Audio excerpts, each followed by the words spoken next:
তুমি কতদিন পর পর স্কুলে যাও? তোমার বাবা কতদিন পর পর ঢাকা যায়? কেউ কোনো একটি কাজ কত বারবার করে, কত ঘন ঘন করে, হ্যাঁ? কত বারবার, কত ঘন ঘন করে।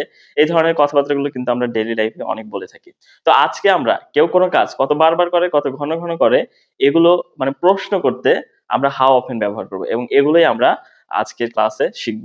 তো চলো দেখি কেউ কোনো কাজ কত বারবার করে, এইটার কয়েকটা উদাহরণ দেখি। তুমি কতদিন পর পর স্কুলে যাও?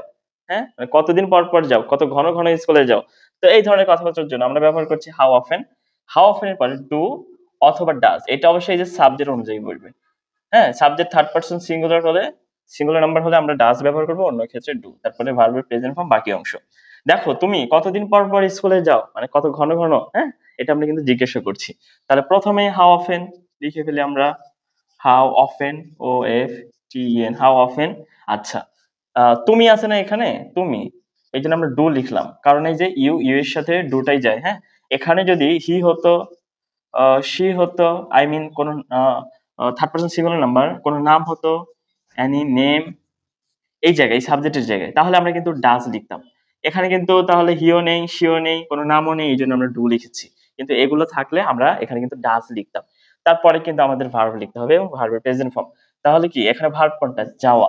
তাহলে হাউ অফেন ডু ইউ যাওয়া go to school, SCHOOL school. How often do you go to school? তুমি তুমি কতদিন পর পর স্কুলে যাও? হ্যাঁ, আমরা কিন্তু জিজ্ঞাসা করছি।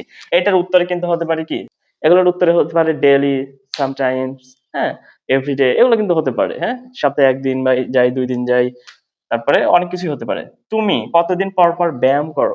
কত ঘন ঘন করো, কতদিন পর পর করো? তাহলে প্রথমে আমরা লিখে ফেলি how often, HOW, how, OFTEN, how often.